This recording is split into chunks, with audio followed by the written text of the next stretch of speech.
नूह की नाव। उत्पत्ति 6 से 9। बहुत समय पहले संसार में लोग पाप और बुराई से भर गए थे। वे ईश्वर की शिक्षाओं को भूल गए थे और स्वार्थ, हिंसा और गलत कार्यों में लिप्त हो गए थे।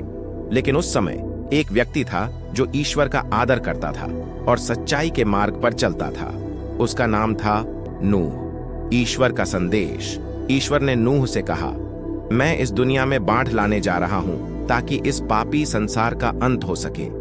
लेकिन तुमने मुझ पर विश्वास किया है और सही रास्ता चुना है, इसलिए मैं तुम्हें और तुम्हारे परिवार को बचाऊंगा।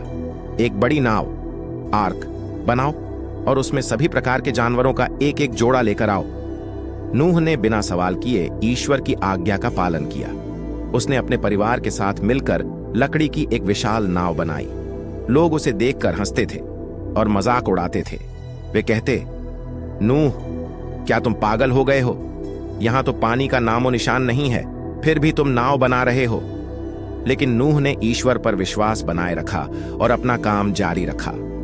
बाढ़ का आगमन जब नाव पूरी हो गई, नूह ने अपने परिवार और सभी जानवरों को उसमें ले लिया। ईश्वर ने नाव का दरवाजा बंद कर दिया। तभी आकाश से मूसलाधार बारिश होने लगी। 40 दिन और 40 रात तक पानी बरसता रहा और पूरी पृथ्वी जलमग्न हो गई। केवल नूह, उसका परिवार और वे जानवर ही बचे जो नाव में थे। इंद्रधनुष का वादा जब बाढ़ खत्म हुई और पानी उतर गया, नूह और उसका परिवार नाव से बाहर निकले। ईश्वर ने आकाश में एक इंद्रधनुष बनाकर कहा, यह मेरा वादा है कि मैं फिर कभी पूरी पृथ्वी को बाढ़ से नष्ट नहीं करूंगा। कहानी से शिक्षा 1, विश्वास और धैर्य। नूह ने ईश्वर के निर्देशों का पालन किया, भले ही लोग उसका मजाक उड़ाते रहे। यह हमें सिखाता है कि हमें अपने विश्वास पर अडिग रहना चाहिए। 2, सही रास्ते पर चलना। जब पूरी दुनिया बुराई में डूबी थी, नूह ने सच्चाई का मार्ग चुना।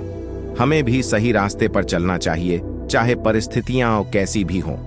3, ईश्वर का वादा। इंद्रधनुष ईश्वर के वादे और प्रेम का प्रतीक है। यह हमें याद दिलाता है कि ईश्वर हमेशा अपने लोगों की रक्षा करते हैं। निष्कर्ष, नूह की कहानी हमें सिखाती है कि सच्चाई, विश्वास और धैर्य से बड़ी मुसीबत को भी पार किया जा सकता है। जब हम ईश्वर पर भरोसा करते हैं तो कोई भी चुनौती हमारे लिए बड़ी नहीं होती। वीडियो को लाइक करके चैनल को सब्सक्राइब कीजिए